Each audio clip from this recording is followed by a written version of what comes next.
మనం పడుతున్నటువంటి అనేకమైన ఇబ్బందుల నుంచి మనం బయటపడేసేది దేవత. అది ఎవరు? ఇప్పుడు మీరు ఉదాహరణకి మీది మేషలగ్నం. మేషలగ్న జాతకుడికి లేదా లగ్నం తెలియదండి, రాశి.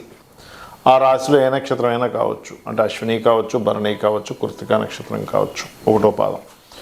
అయితే మీకు రుణము కానివ్వండి, రోగం కానివ్వండి, శత్రుత్వాలు కానివ్వండి, లేకపోతే అనేకమైన ఇబ్బందుల నుంచి మిమ్మల్ని బయటపడేసేటువంటి దేవత ఒకటి ఉంటుంది మీ లగ్నానికి స్పెసిఫిక్గా.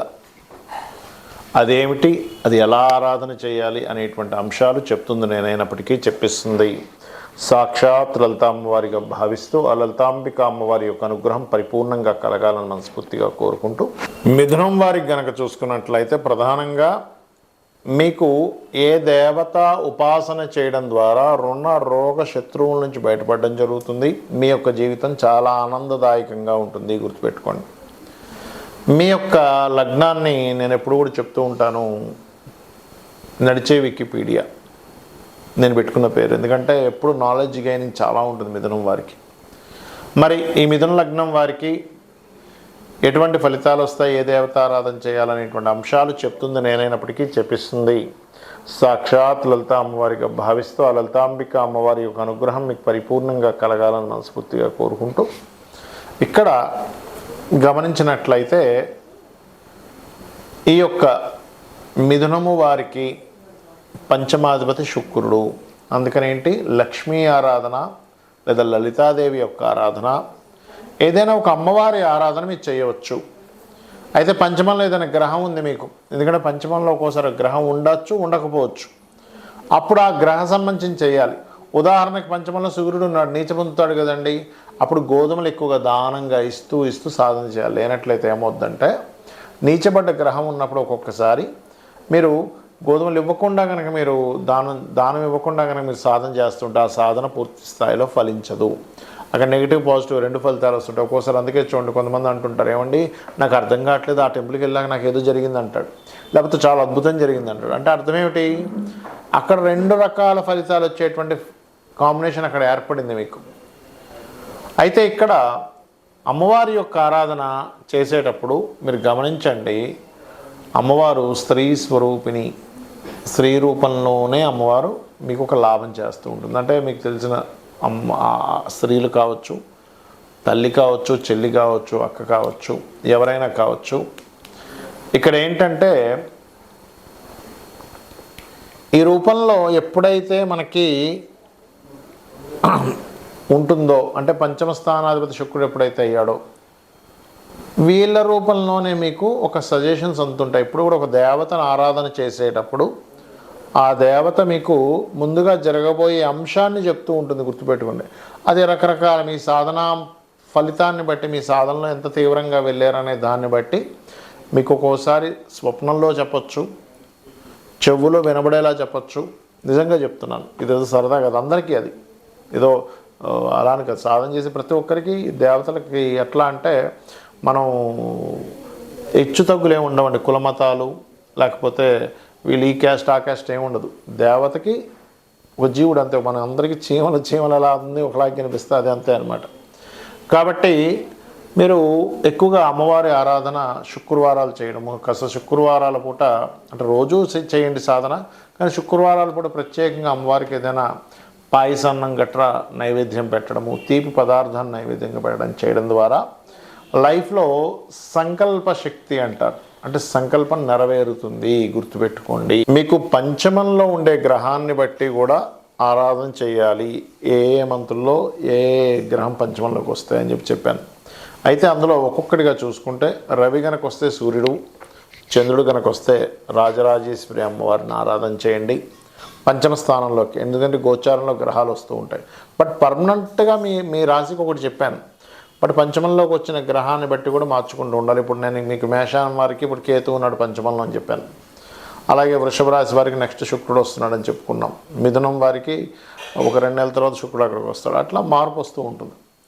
అలా ఆ రకంగా కుజుడు వచ్చాడు ఉదాహరణకు పంచమంలోకి, సుబ్రహ్మణ్యేశ్వర స్వామి ఆరాధన ఖచ్చితంగా చేయండి. అది కూడా మీకు ప్రభావితం చేస్తూ ఉంటుంది. అదేవిధంగా గురువు అయితే దక్షిణామూర్తిని లేదా దత్తాత్రేయుడి యొక్క ఆరాధన చేయొచ్చు.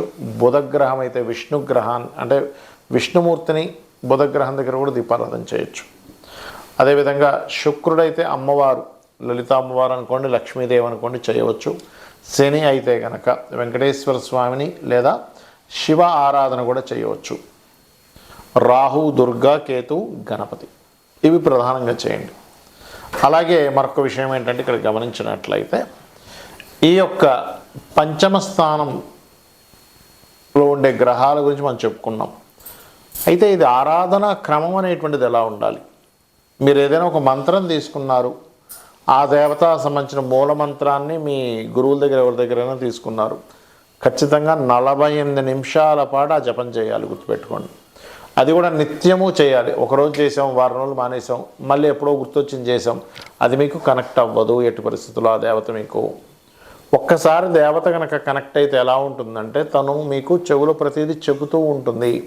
మీకు ఆపద వచ్చే ముందే మీకు ఒక సిమ్టమ్ రూపంలో చెప్తూ ఉంటుంది. గుర్తుపెట్టుకోండి, ఇలా జరగబోతుంది, ఇలా అవ్వబోతుంది, ఏదో రూపంలో, ఏదో మనిషి రూపంలో. ఇందాక మనం చెప్పుకున్నాం, రవి అయితే ఈ గవర్నమెంట్ పీపుల్ ద్వారా అని, చంద్రుడైతే మాతృ రూపంలో అని, కుజుడైతే అన్నదమ్ములు అన్న లేకపోతే తమ్ముడని పిలిచే వాళ్ళ రూపంలో అని ఇలా చెప్పుకున్నాక, అలా ఏంటంటే మీకు ఒక దేవత నిత్యము ఆరాధన చేయడం ద్వారా మీ పక్కనే మీరు ఎప్పుడు ఏ పని చేస్తున్నా సరే మీతో పాటే ఉంటూ మీకు ఆపద వచ్చే విషయాన్ని ముందుగానే సంకేతం తెలుపుతుంది. ఇది గుర్తుపెట్టుకోండి.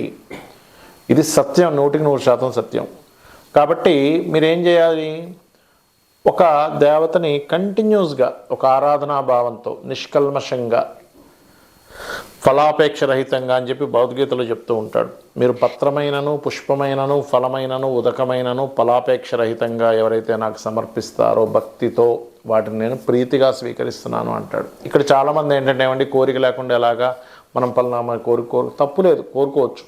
కాకపోతే ఇక్కడ ఏంటంటే నేను ఫలానా దేవతని చేస్తే నాకు ఇది వస్తుంది అనేది పక్కన పెట్టేసేయండి. ఎందుకంటే దీపాన్ని తీసుకొచ్చినప్పుడు కాంతి ఆటోమేటిక్గా వస్తుంది. మీరు కాంతిని సపరేట్గా తీసుకురాలేరు, దీపం తీసుకొచ్చినప్పుడు కాంతిని మీరు ఆపలేరు.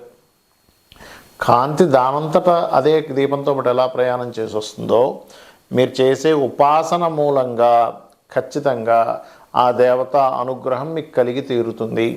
కాకపోతే ఇక్కడ మీరు అర్థం చేసుకోవాల్సింది ఏంటంటే మీ లగ్నం నుంచి పంచమాధిపతి ఎవరు, ఆ పంచమాధిపతికి అధిష్టాన దేవత ఎవరు, ఆ దేవత సంబంధించి నేను నిత్యం చేసుకోవాలి అంతే. ఇంకా ఒకవేళ ఆ పంచమ స్థానం పాడైనప్పుడు ఏం చేయాలి? అది సర్పదోషం ఏర్పడిందా, లేకపోతే ఉదాహరణకి సర్పదోషం ఏర్పడింది, సర్పప్రతిష్ఠ రావి చెట్టు చుట్టూ ప్రదక్షిణాలు చేయండి. లేదా పితృదోషం ఏర్పడింది, పితృదేవత ఆరాధన కూడా చేయండి. లేదా మాతృదోషం ఏర్పడింది, అమ్మవారి ఆలయాలకు వెళ్ళి సేవలు చేయండి.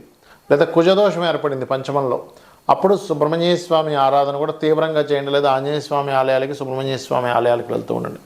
అప్పుడు ఏమవుతుందంటే మీ యొక్క ఉపాసన, చాలామంది అంటుంటారు ఏమంటే నేను ఫలానా ఉపాసన చేస్తున్నాను కానీ నాకు ఫలితాలు రావట్లేదు అంటూ ఉంటారు.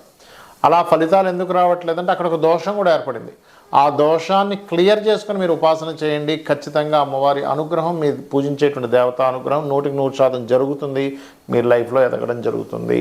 శ్రీమాత్రే నమః. ఇక్కడ మరొక్క విషయం ఏంటంటే కేవలం దేవతా అనుగ్రహంతోనే మీరు ముందుకు వెళ్ళలేరు. గుర్తుపెట్టుకోండి, పితృదేవతల యొక్క అనుగ్రహం కూడా కావాలి. మనం చూస్తూ ఉంటాం ఏమంటే ఏదో గాలి సోకింది, లేకపోతే ఏదో ఒక నెగటివ్ ఎనర్జీ పట్టుకుంది, లేకపోతే ఒక పిశాచ యోగం కనెక్ట్ అయింది అంటూ ఉంటాం. ఆ యొక్క డైమెన్షన్స్లో మీ పితృదేవతలు ఉంటారు. గుర్తుపెట్టుకోండి. అంటే సేమ్ డైమెన్షన్స్లో కొన్ని ఎనర్జీస్ ఉంటాయి. మనకి చూడండి, మనం వింటూ ఉంటాం అతల సుతల వితల పాతాల తలాతల అనేటువంటి ఒక మాట వింటూ ఉంటాం. అంటే 7 లోకాలు, కింద 7 లోకాలు, మొత్తం 14 లోకాలని.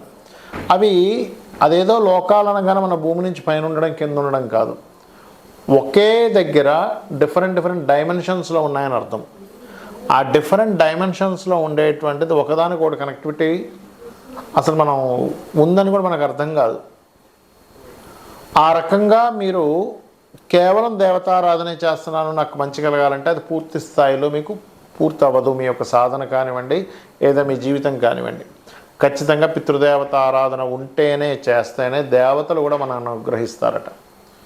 ఎందుకు? మన యాన్సిస్టర్స్. మనం చూడండి, మనకు ఒక ఫ్రెండ్ ఎవరైనా ఉన్నారు, వాళ్ళ ఇంటికి వెళ్ళాం, ఆ అబ్బాయి కావచ్చు అమ్మాయి కావచ్చు తల్లిదండ్రులను సరిగ్గా చూసుకోవట్లేదు, తల్లిదండ్రులని ధిక్కరిస్తున్నాడు, తల్లిదండ్రులకి చేయవలసిన సేవలు ఏమి చేయట్లేదు, వాళ్ళని చాలా కేర్గా చూసుకోవాల్సిన తల్లిదండ్రులను కానీ పిల్లల్ని కానీ సరిగ్గా చూసుకోవట్లేదు. మనం ఏం చేస్తాం, ఆ అబ్బాయిని చూడంగానే అమ్మాయి కావచ్చు అబ్బాయి కావచ్చు, చిచ్చి వీడితో మనకు స్నేహం అవసరమా అని చెప్పి మనం సందేహపడతాం. ఎందుకు, వీడికి సొంత వాళ్ళ మీదే లేదు, ఇంక వీడితో నాకు స్నేహం ఏంటి అనిపిస్తుంది. అలాగే దేవత కూడా అదే విధంగా ఆలోచిస్తుంది, గుర్తుపెట్టుకోండి.